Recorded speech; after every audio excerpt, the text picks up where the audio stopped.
আসসালামু আলাইকুম ওয়া রাহমাতুল্লাহি ওয়া বারাকাতুহু। আল্লাহ তাআলার অশেষ রহমতে আপনারা ভালো আছেন, সুস্থ আছেন আলহামদুলিল্লাহ। আজ আমি অত্যন্ত গুরুত্বপূর্ণ ছোট্ট একটি ভিডিও নিয়ে আপনাদের সঙ্গে হাজির হয়েছি। এই ভিডিওটিতে আমি আলোচনা করব গত জুমায় আমি একটি ছোট্ট আমল আসরের নামাজের পর আপনাদেরকে করতে বলেছিলাম। এই আমলটি করার পরে এক সপ্তাহের মধ্যেই অর্থাৎ গত জুমার পরে এই জুমাতেই আল্লাহ তাআলা আমাদেরকে একটি ফল দান করেছেন। এটির ফল আমরা পেয়েছি। অত্যন্ত গুরুত্বপূর্ণ ভিডিওটির আমলটি অবশ্যই আপনাদেরকে অনুরোধ করব সম্পূর্ণ দেখার জন্য। কোন আমলটি আপনারা করবেন, বিশেষ করে যারা অভাব অনটনে কিংবা চাকরি বাকরি কিংবা আপনারা অশান্তির মধ্যে আছেন, তাদের দোয়া কবুল হচ্ছে না, তারা এই ভিডিওটি অবশ্যই সম্পূর্ণ দেখবেন। আমি অনুরোধ করছি দয়া করে সকলেই ভিডিওটিতে এখনই একটি করে লাইক দিন। চ্যানেলটি যারা সাবস্ক্রাইব করেননি দয়া করে সাবস্ক্রাইব করে বেল বাটনটি অন করে রাখবেন, যাতে করে আমাদের নতুন ভিডিওগুলো আপনি মিস না করে ফেলেন। চলুন আমরা সম্পূর্ণ ভিডিওটি থেকে বিস্তারিত জেনে নেই। আমি আপনাদেরকে যে আমলটি করেছিলাম সেটি আপনাদের সামনে তুলে ধরছি। জুমার দিন আসরের পরের আমল আমি করেছিলাম। জুমা মুসলমানদের সাপ্তাহিক বিশেষ ইবাদতের একটি দিন। এই দিনের ইবাদতের ফজিলত অন্যান্য দিনের তুলনায় কিন্তু অনেক বেশি। এই দিনের ইবাদতের নির্দেশ ও গুরুত্ব তুলে ধরে মহান রব্বুল আলামিন আল্লাহ তাআলা পবিত্র আল কোরআনে একটি সূরা নাজিল করেছেন, যে সূরাটির 9 থেকে 10 নম্বর আয়াতের অর্থই হচ্ছে, মুমিনগণ, জুমার দিনে যখন নামাজের আজান দেওয়া হয় তখন তোমরা আল্লাহর স্মরণের পানে দেরি না করে বেচা কিনা বন্ধ করো। এটা তোমাদের জন্য উত্তম যদি তোমরা বোঝো।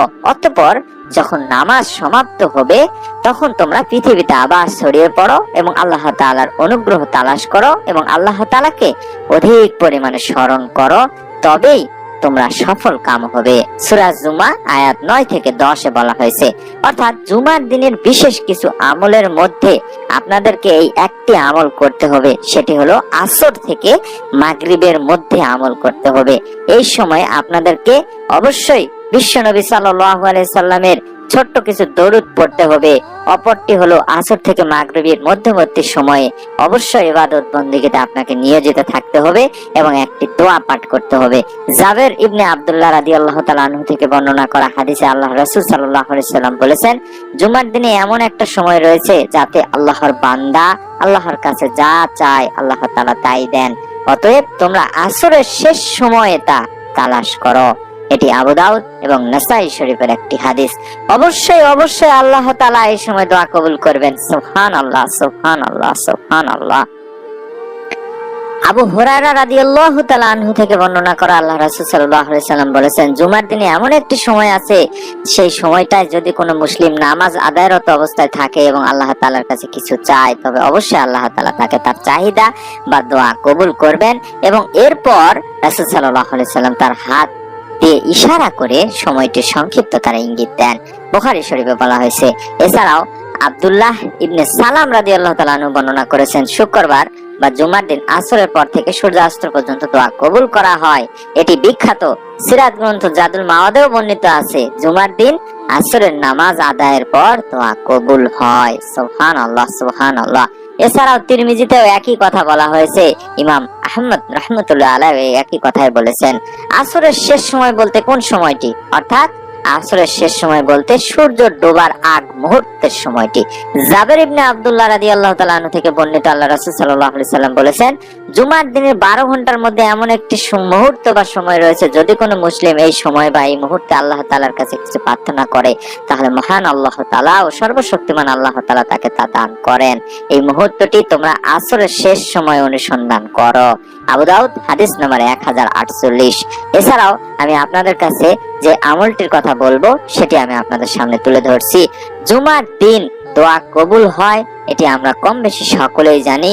আল্লাহ তাআলার কাছে আপনি যদি আপনার চাহিদা পূরণের জন্য আসরের থেকে অর্থাৎ জুমার দিন আসর থেকে শুরু করে মাগরিবের আগ পর্যন্ত সময়ে আপনি যদি আল্লাহ তাআলার কাছে মহান রব্বুল আলামিন আল্লাহ তাআলার কাছে বেশি বেশি প্রার্থনা করেন, তাহলে আল্লাহ তাআলা আপনার সেই চাওয়া পাওয়া এবং আপনার অবশ্যই কাঙ্ক্ষিত চাহিদাগুলো আল্লাহ তাআলা পূর্ণ করে দিবেন ইনশাআল্লাহ। হাদিসের যে হাদিসগুলো বললাম, এই হাদিসের বিশুদ্ধতায় আপনারা একটি বিষয় হয়তো স্পষ্ট হয়ে গেছেন, যে আসর থেকে শুরু করে আপনাকে সূর্য ডোবা পর্যন্ত অর্থাৎ মাগরিবের আগ পর্যন্ত আমল করতে হবে, দোয়া দরুদ তাসবিহ তাহলিল পড়তে হবে। এই সময় আল্লাহ তাআলা দোয়া কবুল করে থাকেন। এবার আসুন যে দোয়াটি আমি করেছিলাম সেটি। আর এই দোয়াটি হলো জীবিকা নির্বাহের জন্য বা অভাব অনটন কিংবা দারিদ্রতা থেকে দূর করার জন্য, পরিবারের অশান্তি থেকে দূর করার জন্য, টাকা পয়সা পাওয়ার জন্য, ধনী হওয়ার জন্য এই দোয়াটি মূলত আমরা করেছিলাম। এই দোয়াটি রাসূল সাল্লাল্লাহু আলাইহি সাল্লাম নিজে শিখিয়ে দিয়েছিলেন একজন সাহাবী বা একজন জনৈক ব্যক্তিকে। এই দোয়ার মাধ্যমে সেই সাহাবী আল্লাহ তাআলার অশেষ মেহেরবানিতে ধনী হয়ে গিয়েছিলেন। আল্লাহ তাআলা তার এত পরিমাণ ধন সম্পদ দান করেছিলেন যে সে ধন সম্পদ সে কিভাবে নিয়ন্ত্রণ করবে, কিভাবে সে খরচ করবে সেটি বুঝতে পারছিলেন না। সুবহানাল্লাহ, সুবহানাল্লাহ। আল্লাহ তাআলা চাহে তো দিনী ভাই বোনেরা আপনি চিন্তাও করতে পারবেন না। যারা চাকরি পাচ্ছেন না তারা দেখবেন অনেক বড় একটা চাকরি হয়তো বা পেয়ে গেলেন, কারণ আল্লাহ তাআলা এই আমলের বদলতে আপনাকে আপনার কল্পনার বাহিরে থেকে রিজিক দিবে। অর্থাৎ আপনি যেটি কল্পনা করতেছেন সেই কল্পনার বাহিরে থেকে রিজিক দিবে। কোনো মানুষ কল্পনাই করতে পারবে না কোথা থেকে আপনার এই রিজিকটা আসলো। এমন সুসংবাদ আল্লাহ তাআলা দিবেন, এমন ফল আল্লাহ তাআলা আপনাকে দিবেন। আমলটি করতে হবে জুমার নামাজের আসরের পর, অর্থাৎ জুমার দিন আসরের নামাজের পর থেকে শুরু করে মাগরিবের আগ পর্যন্ত। আমি নিয়মটি সুন্দর করে আপনাদেরকে বুঝিয়ে দিব, লিখে দিব ইনশাআল্লাহ। তার আগে আমি আপনাদেরকে দোয়াটি শিখিয়ে দিচ্ছি। এই দোয়াটি পড়তে হবে, যে দোয়াটি বা যে দোয়ার প্রার্থনার বরকতে ফেরেশতাকুল এবং মানব জাতিদেরকে আল্লাহ তাআলা জীবিকা দিয়ে থাকেন। আল্লাহ তাআলা তাদের অবশ্যই অবশ্যই অভাব অনটন এবং বিভিন্ন ধরনের সমস্যা থেকে দূর করে দেন এই দোয়ার মাধ্যমে। হুজুর আকরাম সাল্লাল্লাহু আলাইহি সাল্লাম এই দোয়াটি বলেছেন। দোয়াটির বাংলা উচ্চারণ হচ্ছে সুবহানাল্লাহি ওয়া বিহামদিহি সুবহানাল্লাহিল আযীমি ওয়া বিহামদিহি আস্তাগফিরুল্লাহ। আমি আবারো বলছি, সুবহানাল্লাহি ওয়া বিহামদিহি সুবহানাল্লাহিল আযীমি ওয়া বিহামদিহি আস্তাগফিরুল্লাহ। এই দোয়াটি আপনাদেরকে পড়তে হবে। এই দোয়ার বাংলা অর্থটি আমি বলছি, আল্লাহ তাআলার পবিত্রতা বর্ণনা করছি এবং তার প্রশংসা গীতির সাথে তাকে স্মরণ করছি। মহান রব্বুল আলামিন আল্লাহ তাআলার পবিত্রতা বর্ণনা করছি এবং তার প্রশংসা বর্ণনার সাথে আল্লাহ তাআলার নিকট ক্ষমা প্রার্থনা করছি। সুবহানাল্লাহ, সুবহানাল্লাহ। এবার সুন্দর করে নিয়মটি শুনে নিন। প্রথম কাজ হচ্ছে জুমার দিন আসর থেকে শুরু করে মাগরিব পর্যন্ত এই দোয়াটি আপনাদেরকে পড়তে হবে। দোয়াটি পড়ার আগে অবশ্যই অবশ্যই আপনাদেরকে 3 বার দরুদে ইব্রাহিম পড়ে নিতে হবে, যেটি আমরা নামাজের বৈঠকে পড়ে থাকি, দরুদ শরীফ আর কি। সেটি 3 বার আপনাদেরকে পড়ে নিতে হবে। তারপরে যে দোয়াটি এখন দেখাচ্ছি, যেটি দোয়াটি কথা বললাম, এই দোয়াটি গুনে গুনে হাতের করে আপনি গুনে গুনে 100 বার পড়বেন।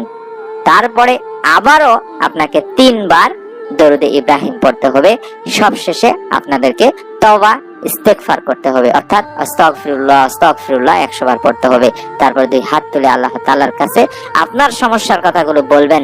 ইনশাআল্লাহ মহান রব্বুল আলামিন আল্লাহ তাআলা জুমার দিন আসরের পরে যদি কেউ এই দোয়াটি পড়েন, অন্তত 70 বার পড়ার কথা বলা হয়েছে, আমরা 100 বার আমলটি করেছি, আপনি চাইলে 70 বার দোয়াটি পড়তে পারেন। এই দোয়াটি পড়লে তবে সপ্তাহ দিনেই আল্লাহ তাআলা চাহে তো তার আর্থিক অবস্থার পরিবর্তন হতে পারে। অর্থাৎ 1 সপ্তাহের মধ্যেই আমরা এই গত শুক্রবারে করে আল্লাহর মেহেরবানিতে এই শুক্রবারে এর ফলাফল পেয়েছি। আমাদের বিভিন্ন জায়গা থেকে আল্লাহ তাআলা যে সমস্ত জায়গা থেকে আমাদের রিজিকের সমস্যা ছিল সেগুলো আল্লাহ তাআলা সমাধান করে দিয়েছেন এবং রিজিক দান করেছেন। নবী করিম সাল্লাল্লাহু আলাইহি সাল্লাম নিজেও বলেছেন, যে ব্যক্তি এই দোয়াটি দৈনিক 1000 বার পড়তে পারবে, অর্থাৎ সারা দিনে যদি আপনি 1000 বার পড়তে পারেন, তাহলে আল্লাহ তাআলা চাহে তো সে অল্প দিনেই ধনী হয়ে যাবে। সুবহানাল্লাহ, সুবহানাল্লাহ। আমি আপনাদেরকে ইস্তেগফার করার ফজিলত বলেছিলাম বিভিন্ন ভিডিওতে। যে ভিডিওটিতে আমি বলছিলাম যে ইস্তেগফার করলে মহান রব্বুল আলামিন আল্লাহ তাআলা আপনার অকল্পনীয় উৎস থেকে রিজিক দান করবেন, আপনার পরিবার সংসারে অভাব অনটন দূর করে দিবেন। তিনি ভাইরা আমলটি করে দেখুন, বিশ্বাস নিয়ে ইনশাআল্লাহ আল্লাহ তাআলা আপনাদেরও অবশ্যই অবশ্যই দোয়া কবুল করবেন। যারা সহি নিয়তে আমলটি করবেন তারা সকলে ভিডিওটিতে একটি করে কমেন্ট করবেন, নিয়ত করার উদ্দেশ্যে কমেন্ট করবেন আমিন লিখে। আল্লাহ তাআলা আমাকে আমলটি করার তৌফিক দান করুন, আমিন। এরকম যদি কমেন্ট বড় করে লিখতে পারেন লিখবেন, না হলে শুধু আমিন লিখবেন। আমি অনুরোধ করব সকলে কমেন্ট করার জন্য এবং আপনার নিকট আত্মীয় স্বজনদেরকে আমলটি করার জন্য বলবেন। এবং আমাদের ভিডিওগুলো কেমন লাগতেছে সেটিও আপনি বলতে পারেন। তবে অনুরোধ করব ভিডিওগুলোতে লাইক দেওয়ার এবং চ্যানেলটি সাবস্ক্রাইব যারা করেননি তারা অবশ্যই সাবস্ক্রাইব করে বেল বাটনটি অন করে রাখার। আল্লাহ তাআলার অশেষ মেহেরবানিতে আমরা প্রতিদিন ভিডিও দেওয়ার চেষ্টা করি, যাতে করে আপনারা সেই ভিডিওগুলো আমলগুলো করতে পারেন। আমাদের জন্য দোয়া করবেন। আল্লাহ তাআলার অশেষ মেহেরবানিতে যেন আমরা প্রত্যেক দিন আপনাদেরকে নতুন নতুন আমলের ভিডিওগুলো দিতে পারি ইনশাআল্লাহ। সকলে ভালো থাকুন, সুস্থ থাকুন। আমলটি যথাযথভাবে করার জন্য আল্লাহ তাআলার কাছে নিয়ত করে ফেলুন ভিডিওটিতে কমেন্ট করার মাধ্যমে। আসসালামু আলাইকুম ওয়া রাহমাতুল্লাহি ওয়া বারাকাতুহু।